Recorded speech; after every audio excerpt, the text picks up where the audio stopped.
నమస్కారం కృష్ణారావు గారు. అవేర్ టాక్స్కి పునఃస్వాగతం. ఇటీవల ఈ సిఆర్ఎస్ అంటే కాన్ఫిడెన్షియల్ రిపోర్ట్ సిస్టమ్స్ ఈ Indian foreign service officers Indian forest services officers మీద ఎవరు చేయాలి ఏమిటి అనే దాని మీద ఒక చిన్న చర్చ జరిగింది. సో మామూలుగా ఈ ఎవరైనా సరే సెంట్రల్ గవర్నమెంట్ సర్వీసెస్లో ఉన్న వాళ్ళందరికీను మరి ఇమీడియట్ ఆఫీసర్స్ ఉన్న వాళ్ళు ఈ కాన్ఫిడెన్షియల్ రిపోర్ట్ సిస్టమ్స్ అనేవి ప్రిపేర్ చేస్తారు. అది ఏమవుతుందంటే it is act as a guide tool for their promotions, postings and all other matters. So అసలు దీని యొక్క ఈ సిఆర్ఎస్ దీని మీద చాలా ఉంటుంది. మీరు చాలామందికి రాసుంటారు, తర్వాత మీ ఫైల్స్ మీద మిగిలిన వాళ్ళు రాసుంటారు. ఇలాంటి మిగిలిన వాళ్ళకి తెలుస్తాయా లేకపోతే ఎట్లా ఉంటాయి, అది సిస్టమ్ అనేది సెంట్రల్ సర్వీసెస్లో ఎట్లా ఉంది? రెండు విషయాలు. ఫస్ట్ సిఆర్స్ వాటి ఇంపార్టెన్స్, రెండోది ఫారెస్ట్ సర్వీస్ ఆఫీసర్స్ అట్లాగే ఐపీఎస్ వాళ్లకు, ఐఏఎస్ వాళ్ళు ఈ సిఆర్స్ రాయటం ఎంతవరకు సమంజసం, ఈ రెండు సపరేట్గా డిస్కస్ చేద్దాం. సిఆర్స్ రాష్ట్రంలో పెద్ద ఇంపార్టెంట్ కాదు. బికాస్ రాష్ట్రంలో ఏమవుతుందంటే ప్రతి ఆఫీసరు అందరికీ తెలుసుంటాడు, బ్యాచ్ బై బ్యాచ్ ప్రమోషన్స్ ఇస్తూ ఉంటారు, ఎక్కడ ఒకటి అడ్జస్ట్ చేస్తూ ఉంటారు. బ్రాడ్గా మొహమాటం మనిషి తెలుసుండబట్టి సిఆర్ను బట్టి మనిషిని అసెస్ చేయరు. బియాండ్ సిఆర్స్ అసెస్మెంట్ జరిగిపోతుంది ఎవరు ఎట్లాంటి వాళ్ళు అనేది. నార్మలీ అందరినీ అన్లెస్ చాలా వాడు వరస్ట్ ఫెలో అయ్యి చాలా బ్యాడ్గా ఉంటే తప్పితే అందరినీ ప్రమోట్ చేస్తూ ఉంటారు. బట్ గవర్నమెంట్ ఆఫ్ ఇండియాలో సిఆర్స్ చాలా చాలా ఇంపార్టెంట్. బికాస్ అది సిస్టమే ఇట్లా impersonal system. Government of India కంటూ ఒక క్యాడర్ లేదు. Different officers from different cadres come and work. Assam cadre వాళ్ళు, యూపీ క్యాడర్ వాళ్ళు, ఆంధ్రా క్యాడర్ వాళ్ళు, అట్లాగే ఇన్కమ్ ట్యాక్స్ వాళ్ళు, కస్టమ్స్ అండ్ సెంట్రల్ ఎక్సైజ్ వాళ్ళు, ఇంకో సర్వీస్ వాళ్ళు అందరూ వచ్చి అక్కడ వర్క్ చేస్తారు. కాబట్టి ఇంపర్సనల్గా రన్ అవుతుంది. సో రికార్డ్ చాలా ముఖ్యం. సో సిఆర్స్ కోసం గవర్నమెంట్ ఆఫ్ ఇండియాలో ఆఫీసర్లు పడే బాధ వర్ణనాతీతం. వాడు పనిచేసిన బాస్ గనక సరైన సిఆర్ ఇవ్వకపోతే ఏదో మైండ్లో పెట్టుకొని ప్రిజుడిస్లో పెట్టుకోను, యు ఆర్ ఫినిష్డ్, అయితే నీకు ప్రమోషన్ రాదు. నీ బ్యాచ్మేట్స్ అందరూ జాయింట్ సెక్రటరీలు అవుతారు, నువ్వు డైరెక్ట్గానే ఉండిపోవాలి. చాలా చాలా హార్ట్ బర్నింగ్ ఉండేటటువంటి పరిస్థితి గవర్నమెంట్ ఆఫ్ ఇండియాలో ఈ సిఆర్స్ వల్ల ఉన్నది. దాంట్లో ఏమీ డౌట్ లేదు. ప్రతి తడవా ఈ అసెస్మెంట్ సరిగ్గా ఉంటుందంటే చెప్పలేము. అందుకని వీళ్ళు వచ్చిన తర్వాత ఏం చేశారంటే 360 అసెస్మెంట్ ఆఫ్ ఎన్ ఆఫీసర్ అని ఒకటి ప్రవేశపెట్టారు. కేవలం సిఆర్ ద్వారానే పోకుండా బ్యాక్ టు ది క్యాడరు కొంతమందికి ఫోన్లు చేసి వీళ్ళ మీద ఫీడ్బ్యాక్లు తెప్పించుకొని ఆ ఫీడ్బ్యాక్ మిగిలిన చోట్ల ఫీడ్బ్యాక్ 360 అసెస్ చేసే విధానం ఒకటి పెట్టారు. అది బెటర్. నన్ను అడిగితే సిఆర్స్ మీద పూర్తిగా రిలై అయ్యేదానికన్నా ఇది బెటర్ సిస్టమ్ అని నేను అనుకుంటాను. బట్ ఏదో ఒక సిస్టమ్ అయితే కావాలి assess on officer. Otherwise how do you know? Entry లెవెల్లో ఎస్ దేర్ ఎగ్జామ్ ఒకటి ఉంది, దాని ద్వారా వచ్చాను. అన్లెస్ మళ్ళీ మిడిల్ లెవెల్లో ఇంకో ఎగ్జామ్ ఏదైనా పెట్టే సెలెక్ట్ చేయకపోతే సిఆర్సే బేసిస్ అవుతాయి. సో ఇది ఒక సిస్టమ్ దట్స్ అని. ఇక ఇతర సర్వీసెస్ ఆఫీసర్స్వి వీళ్ళు రాయాలనే దాంట్లో రెండు రకాల వ్యూ పాయింట్స్ ఉన్నాయి. ఒకటి ఏంటంటే ఇవి టెక్నికల్ డిపార్ట్మెంట్స్, వీటి మీద జర్నలిస్టుకు అవగాహన ఉండదు. ఎవరు ఐఏఎస్ఐ జర్నలిస్ట్ సర్వీస్. సో వీళ్ళు రాసేటటువంటి దానికి అవకాశం ఉండకూడదు అనేది ఒక పాయింట్ ఆఫ్ వ్యూ.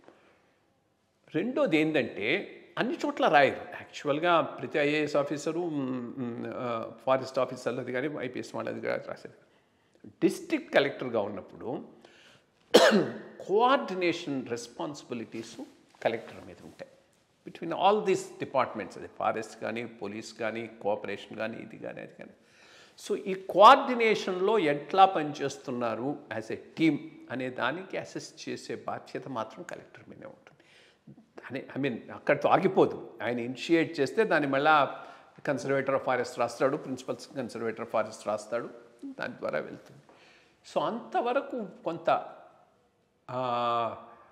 కొంత ఆ రెస్పాన్సిబిలిటీ కలెక్టర్ దగ్గర ఉంచటమే మంచిది అనేటటువంటి వ్యూ నాది.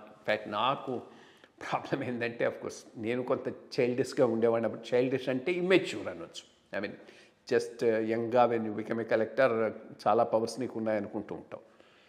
నేను యాక్చువల్గా ఫారెస్ట్ డిపార్ట్మెంటు బాగా స్ట్రాంగ్గా ఉన్న జిల్లాలో కలెక్టర్ నేను.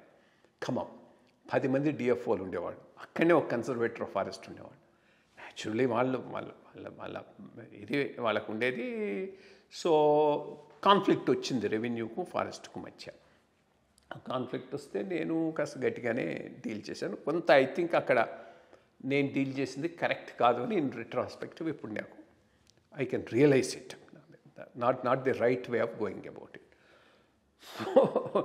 ఒక రోజు నేను మీటింగ్ పిలిస్తే అందరూ బాయ్కాట్ చేశారు, ఒక్కరూ రాలేదు. సో ఏం చేశాను, పెద్ద లెటర్ సిఎస్కి రాసేసాను.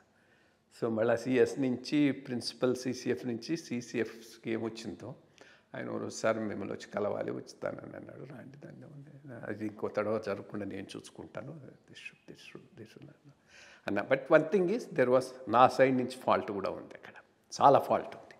అది కొంత ఇమ్మెచ్యూరిటీ వల్ల వచ్చినటువంటి ఫాల్ట్. ఆ టీమును లీడ్ చేసేటప్పుడు ఎవరి ప్లేసు ఎవరి ఇంపార్టెన్సు మనం గమనించకుండా ముందుకు పోతే ఆ టీమ్ లీడర్గా you cannot run this show properly. So that was my short coming at that point of time. So ఇది బ్రాడ్గా ఉంటుంది. పోలీసు కూడా అదే సేమ్ ప్రాబ్లం. పోలీస్ ఆల్సో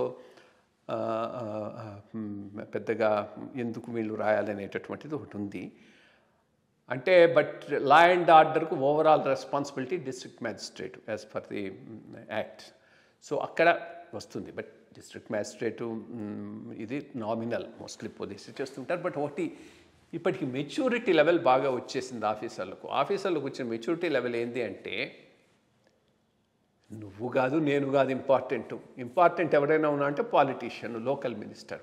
అనవసరంగా మనం కొట్టుకొని చచ్చేది ఏంటి, నువ్వు గొప్ప నేను గొప్ప అని. ఇద్దరం కలిసి చేయాల్సిందంతా వాళ్ళు చెప్పిందే కదా అనేటటువంటి ప్రిన్సిపల్ ఒకటి చాలా ఎర్లీగానే ఆఫీసర్లు రియలైజ్ అవుతున్నారు. కాబట్టి ఎగోలు పెద్దగా పెంచుకుంటూ వర్క్ చేయటం లేదు. సో అందరు కలిసే గట్టిగానే పనిచేస్తూ ఉండేవాళ్ళు. ఎవరో చెప్పారులే, ఫలానా ఆఫీసరు చాలా ఎడమెంటు పోలీస్ ఆఫీసరు, ఆయన నీకు ఎస్పీగా వస్తూ ఉన్నాడు, యూ విల్ హ్యావ్ ప్రాబ్లమ్ అని. But that police officer turned out to be very very cooperative అంటే వెరీ కోఆపరేటివ్. అంటే మామూలుగా సెల్యూట్ కూడా చేయడంటే రాగానే ఠకామని సెల్యూట్ చేసాడు ఎస్పీగా. And then I was surprise.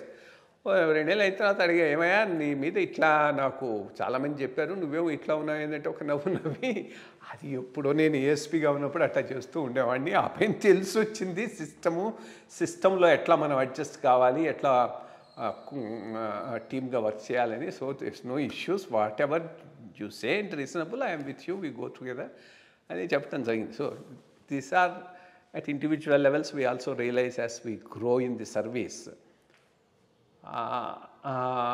మన ఇంపార్టెన్స్ అంత ఉండదు అనే విషయం జ్ఞానోదయం అయిన తర్వాత ఇవన్నీ ఇర్రెలవెంట్ అవుతాయి. బట్ కొంత కలెక్టర్కు రోల్ ఇవ్వటం మాత్రం తప్పకుండా, ఎందుకంటే ఆ ఇన్స్టిట్యూషన్కు కోఆర్డినేటింగ్ రెస్పాన్సిబిలిటీ ఉంది. That is what makes it important.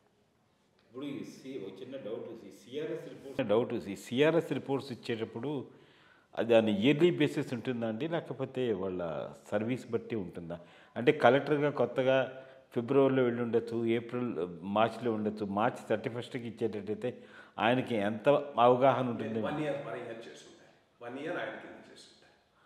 చేస్తేనే, లేకపోతే ఓకే అదే చిన్న క్లారిఫికేషన్. నమస్కారం అండి, థ్యాంక్ యూ.